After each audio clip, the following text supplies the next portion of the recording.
الصلاة خير من النوم۔ السلام علیکم ورحمۃ اللہ وبرکاتہ۔ پیارے دوستو، آج کی اس ویڈیو میں ہم بات کریں گے فرعون کی کہ کیسے اللہ رب العزت نے اس کو دنیا والوں کے لیے عبرت کا نشان بنا ڈالا اور اس کی لاش پر ریسرچ کرنے والے سائنسدان کیسے مسلمان ہو گئے، اور جانیں گے اس کی لاش کے بارے میں مزید کچھ ایسے حیرت انگیز معلومات جو اب تک چھپی ہوئی تھی۔ اس لیے ویڈیو کو پورا آخر تک ضرور دیکھیے گا۔ ناظرین، ایک بہت زیادہ پوچھا جانے والا سوال کہ فرعون کی جو لاش موجود ہے اس کا کیا ثبوت ہے کہ یہ لاش فرعون کی ہی ہے؟ تو ناظرین، 1891 سے پہلے اس دنیا کا کوئی بھی انسان نہیں جانتا تھا کہ خدائی کا دعویٰ کرنے والے فرعونوں کی لاشوں کے ساتھ کیا ہوا تھا، یا ان کے باقیات کہاں موجود ہیں، ان کی باقیات دنیا میں موجود ہیں بھی یا نہیں۔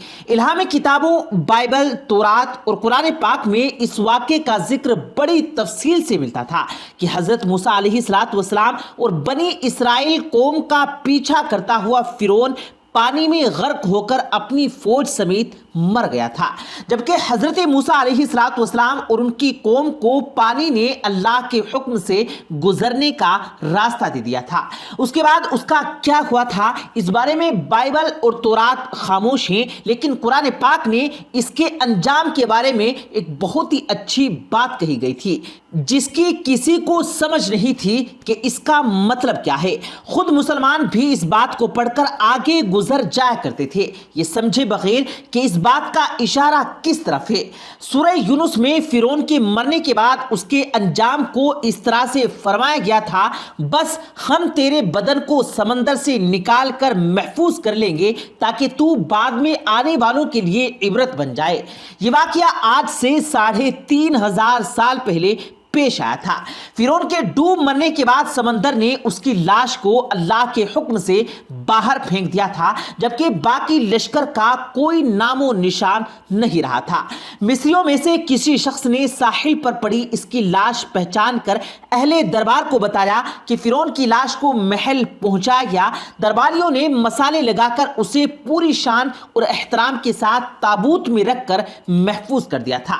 محفوظ کرنے کے عمل کے دوران ان سے ایک غلطی ہو گئی تھی۔ فرعون جب سمندر میں ڈوب کر مرا تھا اور مرنے کے بعد کچھ عرصے تک پانی میں رہنے کی وجہ سے اس کے جسم پر سمندری نمکیات کی ایک تہ جمی ہوئی تھی، مصریوں نے اس کی لاش پر نمکیات کو اسی طرح رہنے دیا اور اس کی لاش کو اسی طرح محفوظ کر دیا۔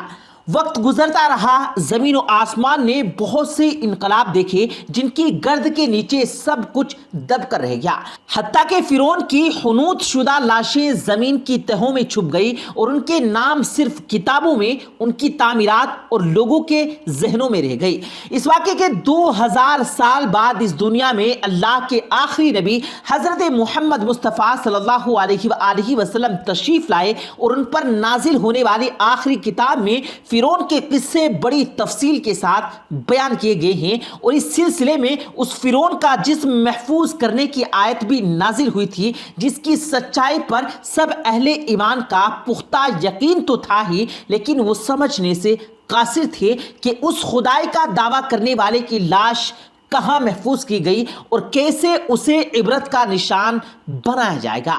1871 میں مصر سے تعلق رکھنے والے غریب اور معمولی چور احمد عبدالرسول کو فرعون کی حنوط شدہ لاشوں کی طرف جانے والے خفیہ راستے تک رسائی مل گئی۔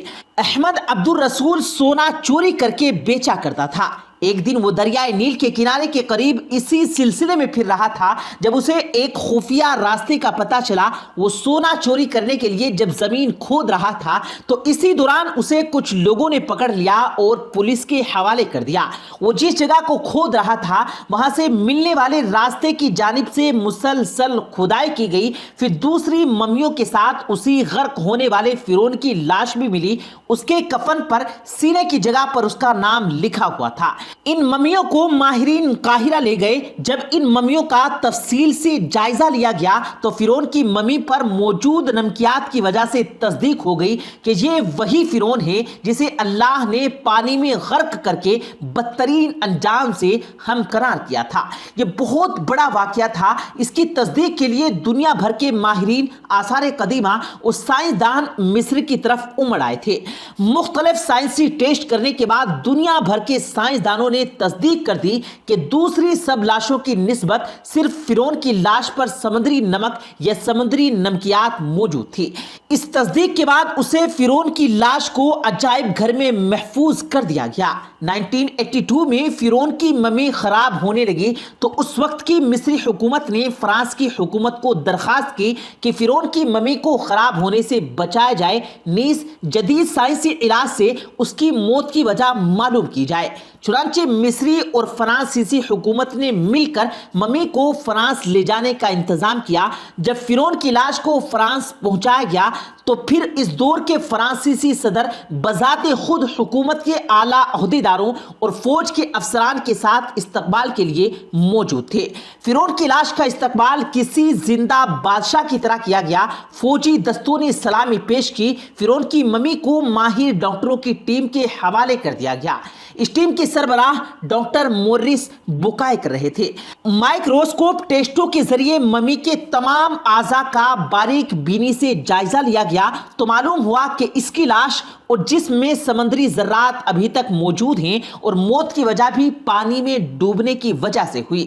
ایک بادشاہ کی موت پانی میں ڈوبنے کی وجہ سے ہو، یہ ڈاکٹر مورس کے لیے حیرت کی بات تھی۔ اس نے ممی کے بارے میں مزید جاننے کی کوشش کی تو اسے معلوم ہوا کہ اس بادشاہ کی موت کے حالات مسلمانوں کے نبی حضور کریم صلی اللہ علیہ وآلہ وسلم پر اترنے والے کتاب قرآن مجید میں تفصیل سے درج ہیں۔ اسے علم تھا کہ جہاں سے یہ لاش ملی ہے وہ ایک اسلامی ملک ہے۔ چنانچہ وہ تجسس کے ہاتھوں مجبور ہو کر مصر پہنچا۔ وہ ایک سائنسدان تھا۔ اس نے اس معاملے میں مصر کے ایک سائنسدان سے ملاقات کی۔ اس سائنسدان نے قرآن پاک کو کھول کر سورہ یونس کی آیت 90 سے لے کر 92 تک ترجمہ لفظ بلفظ سنایا۔ فرعون کا خدائی کا دعویٰ، اس کا پانی میں ڈوب کر مرنا اور پھر پانی سے نکال کر اس کی لاش کو محفوظ کرنا اور دوبارہ لاش کا ملنا، اسی سائنسی دور میں دوبارہ محفوظ کیا جانا، سب کا اشارہ ایک ہی طرف تھا۔ وہ بہت واضح تھا، تجھے بعد میں آنے والوں کے لیے یہ عبرت کا نشان بنا دوں گا۔ فرعون کی لاش ایسے محفوظ کر کے دنیا کے سامنے لا کر رکھ دی گئی کہ انٹرنیٹ کی ایک کلک پر ٹی وی چینلز پر اور عجائب گھر میں اربوں انسانوں کی آنکھوں کے سامنے قابل ترس حالت میں موجود ہے۔ وقت کا بادشاہ اور خدائی کا دعویٰ کرنے والا سب کے سامنے آج ایسے پڑا ہے۔ لوگوں، اس سے عبرت حاصل کرو اور صرف اللہ ہی عبادت کے لائق اور ہمیشہ رہنے والا ہے جو سب کا خالق اور رازق ہے۔